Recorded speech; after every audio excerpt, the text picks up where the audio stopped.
What is going on, guys? Welcome back to Pat Outdoors. Today we're going to be working on my Talaria XXX. I'm going to be showing you how to adjust the drive belt tensioner. Shout out to Taiho for bringing up this concern that definitely needs to be addressed if you happen to own one of these bikes. Make sure you follow him on Instagram at ebiker_Maryland. He's got some interesting bikes. I think he's got a Onyx, a Talaria, and a street legal Suron. Unlike traditional dirt bikes like this Yamaha YZ or this KLX, which only have a chain tension that you need to adjust every couple rides, I already took care of that on the Talaria when I swapped out the rear sprocket. These XXX also have a belt drive system on the left side of the bike, which if you have not checked the tension, I can almost guarantee it is loose. You can do that by just sticking your finger in front of this pulley. Hopefully this is enough lighting to show you, but the drive belt on my bike is definitely super loose. It doesn't need to be overly tightened, but it shouldn't have this much slack on it, just to prevent it from prematurely wearing. Just to give you an idea of how old my bike is, I have ridden this thing like 6 or 7 times. So I think I have less than 300 miles on this bike. We also checked a different XXX on the same group ride last week, and his was also pretty loose, so make sure you check yours. This is a pretty simple project, so we should be able to get this done in just a couple minutes. As far as tools needed, just need a ratchet, 2 10mm wrenches, and a 3mm Allen socket if you plan on removing the bash guard or skid plate to get access to the tensioner. But if you happen to have a really low profile 10mm socket, you might be able to access the adjustment nuts without removing the bash guard. But I'm gonna take this off anyway, just to make it easier to show you how the mechanics work. I'm gonna start by removing the 4 Allen bolts that hold the skid plate in place.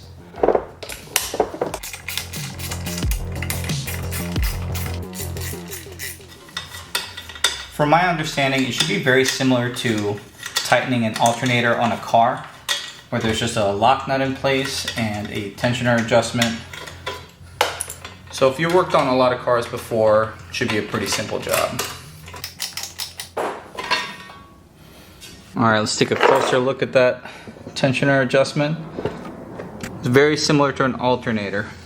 So this is where you adjust the tension. There's 2 nuts on there. We're gonna loosen the outer one first to break it loose. And we should be able to pull in this rod with the second one. It just pushes up against this bracket. But before we can adjust the tension, we gotta loosen the 2 lock bolts, which is a 5mm Allen, 1 on each side.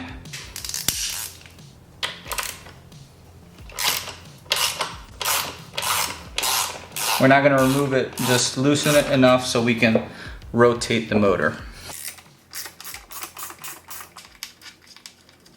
Now I'm going to turn this inner nut clockwise to add tension and pull the bottom of the motor forward.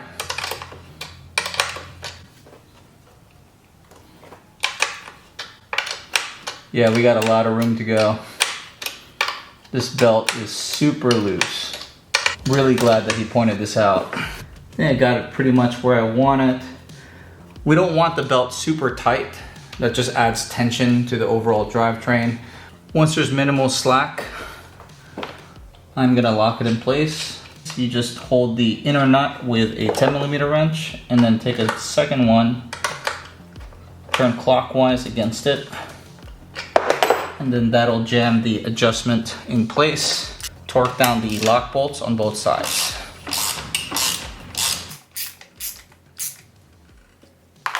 Now I'm going to reinstall the skid plate. Man, after seeing all these modified Surons in Baltimore last week, I'm super excited to see what comes out for this Talaria. As of right now, I don't see a 72 volt battery option or controller upgrades. I've seen some people upgrade the controller to a BAC that was meant for a Sting R and just rewire it. Let me know what you guys think of that, if any of you guys have done that before. I think Taiho has his XXX at Powerful Lithium getting a custom battery upgrade, but I'm really curious to see if that has any sort of performance gains or if it's simply for range. I really want a 72 volt setup if that is going to be possible soon.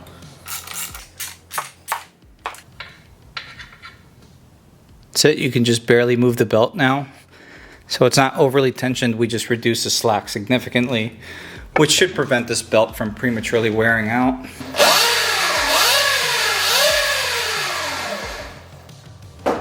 Should be good. Alright guys, if you enjoyed today's video or found it helpful in any way, do me a favor and hit that like button. And if you like this kind of content, want to keep up with some of my bikes, some of my projects, consider subscribing to this channel. But this is going to be it for today. Thank you for watching.